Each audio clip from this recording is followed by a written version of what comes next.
Hello વિદ્યાર્થી મિત્રો, હું હાર્દિક જોશી આપ સર્વેનું આપણી યુટ્યુબ ચેનલ એચજે એજ્યુકેશન વર્લ્ડમાં સ્વાગત કરું છું. વિદ્યાર્થી મિત્રો, ગયા લેક્ચરની અંદર આપણે ધોરણ 10 ગણિત પ્રકરણ 13 સ્વાધ્યાય 13.1 દાખલા નંબર 1 અને 2 પ્રત્યક્ષ રીત અને પદ વિચલનની રીતથી એક દાખલો ગણવાનો પ્રયત્ન કર્યો હતો. અત્યારના લેક્ચરની અંદર છે આપણે સ્વાધ્યાય 13.1 દાખલા નંબર 3 કે જેમની અંદર મધ્યકની ખૂટતી આવૃત્તિ ગોતવાની છે, શોધવાની છે, જે બોર્ડની પરીક્ષામાં પણ પૂછાય છે અને આવનારી ટાટની પરીક્ષામાં પણ પૂછાય તેવી શક્યતાઓ રહેલી છે. તો આજના લેક્ચરની અંદર આપણે સૌથી સરળ રીતે છે એ ખૂટતી આવૃત્તિ ગોતવાનો પ્રયત્ન કરીએ છીએ. રકમ આપની સમક્ષ બોર્ડની અંદર તૈયાર છે. વિદ્યાર્થી મિત્રો, આપણને અહીંયા આપવામાં આવ્યું છે ખૂટતી આવૃત્તિ. ખૂટતી આવૃત્તિ જ્યારે હોય ત્યારે આપણને છે એ મધ્યક આપેલો હોય છે, બરાબર. ત્યારે મધ્યક છે આપણને આપી દેવામાં આવતો હોય છે, બરાબર છે. અહીંયા વર્ગ અંતરાલ આપણને નાના આપ્યા છે 11 થી 13, 13 થી 15, 15 થી 17, 17 થી 19, 19 થી 21, 21 થી 23 અને 23 થી 25. તેની સામે આપણને આવૃત્તિ પણ છે એ આપેલી છે, બરાબર.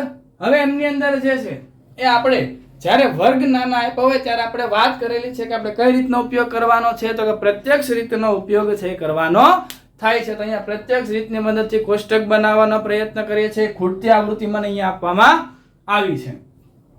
તો એની અંદર સૌપ્રથમ આપણે શું કરવાનું થાય છે, તો કે મધ્ય કિંમત છે એ મેળવવાની થાય છે.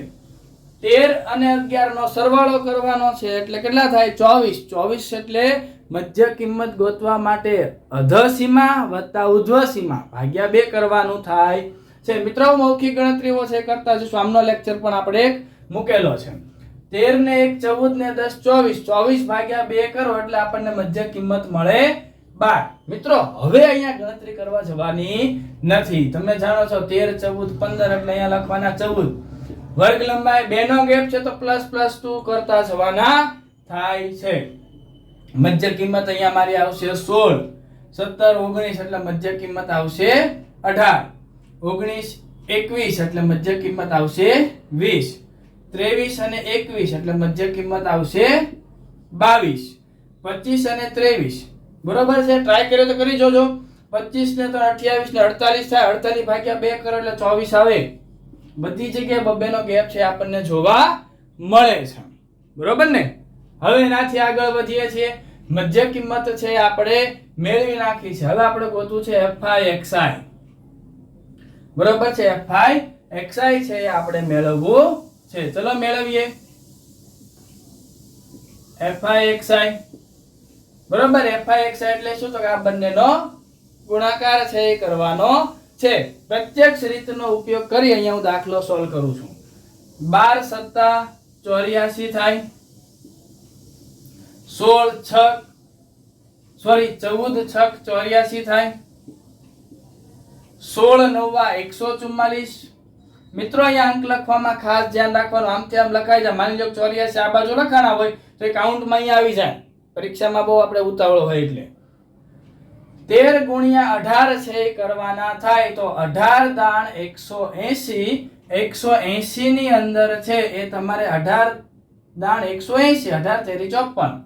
54 છે એ ઉમેરવાના છે. 8 ને 5 13, 234 થાય. એક સામાન્ય આવો ગુણાકાર પણ કરી લેવાનો રહેશે, બરોબર છે. અને મૌખિક કરો તો વધારે સારું છે. હવે 20 ગુણ્યા f એટલે મિત્રો અહીંયા 20f લખવાના છે. આને એક બોક્સ કરી દે. આને આપણે સરવાળામાં કાઉન્ટમાં લેવાના છે નહીં તો ઘણી વખત આમાં 20 કાઉન્ટ થઈ જાય તો જવાબ આપણે ખોટો આવે. 22 5 110. 22 5 110. 24 ચોક 96, બરોબર ને. 24 48 ને 48 દુ 96. હવે સિગ્મા fi આપણે ગોતીએ એટલે આમનો સરવાળો કરવાનો છે.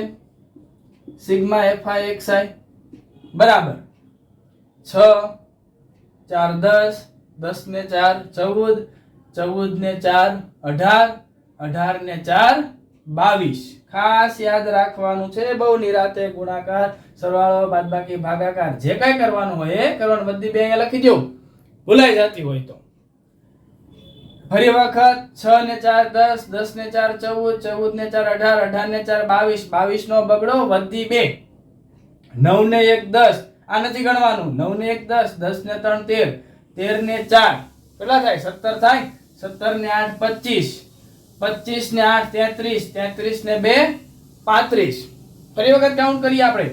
9 ને 1 10, 10 ને 3 13, 13 ને 4 17, 17 ને 8 એટલે 20 25, 25 ને 35 33 ને 2 35 થાય. બરોબર છે. અહીંયા લખીએ વધી 3, 1 ને 2 3, 3 ને 1 4, 4 ને 3 7. અહીંયા 752 આવે છે મિત્રો. સાથે આ લખવાના પ્લસ 20f. ઓકે, આ આપણો છે સિગ્મા fixi આપણને પ્રાપ્ત થઈ ગયું. હવે અહીંયા આમનો ટોટલ મારીએ તો અહીંયા ગણવાના શરૂ કરીએ. 5 ને 4 9 થાય. બરોબર, પણ એ રીતે ગણવા કરતા આ સરળ પડે. 13 ને 7 20, 20 ને 9 29, 29 ને 6 35, 35 ને 5 40, 44 plus f sigma fi 44 plus આ f છે એઝ યુઝ્યુઅલ એમની સાથે રહેવા દેવાના થાય છે. હવે આપણી પાસે બંને કિંમતો છે એ આપ આપણી સ્ક્રીન ઉપર છે એ જોઈ શકો છો. બરોબર છે. સૂત્રની અંદર કિંમત મૂકી સાદુરૂપ આપવાનું છે. પ્રત્યક્ષ રીતનો છે એ ઉપયોગ આપણે અહીંયા કરેલો તમને દેખાય છે. બરોબર, ચાલો ગણતરી કરીએ તો સૂત્રમાં કિંમત મૂકીએ. x બાર બરાબર સિગ્મા fixi ના છેદમાં સિગ્મા fi. બરોબર ને, સિગ્મા fixi છે અહીંયા આપણી પાસે 752 પ્લસ 20f કેટલા છે?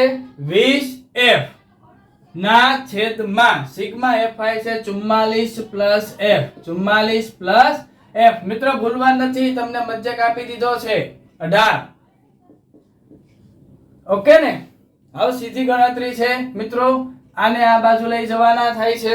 બરોબર, ગુણાકારમાં લઈ જઈએ. ચલો 18 કૌંસમાં 44 પ્લસ f બરાબર 752 વત્તા 20f.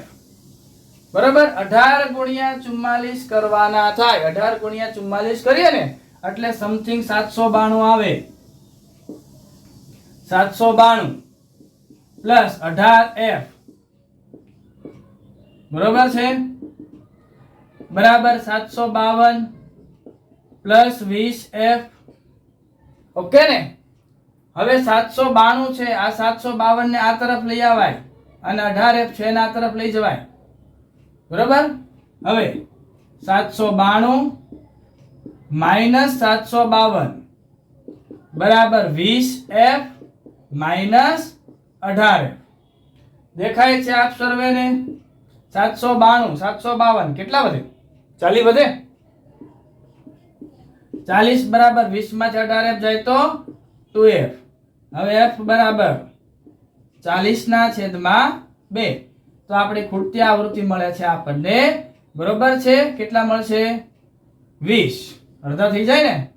આ આપણી ખૂટતી આવૃત્તિ છે આપણને પ્રાપ્ત થઈ જાય છે. સમજાય ને મિત્રો? માત્ર હંમેશા માટે હું તો એવું કહું, જ્યારે મધ્યકની અંદર ખૂટતી આવૃત્તિ હોય, વર્ગ લંબાઈ નાની આપી હોય, ત્યારે પ્રત્યક્ષ રીતથી દાખલો ગણવાનો રે બહુ સરળ પણ પડે અને કોઈ જગ્યાએ ભૂલ થવાની શક્યતાઓ પણ રહેતી નથી. મસ્ત મજાનો દાખલો છે. બોર્ડની પરીક્ષામાં વારંવાર પૂછાય કે જોઈએ છીએ ટાટ એસ પરીક્ષાની અંદર પૂછાય છે કે નહીં. Okay, thank you.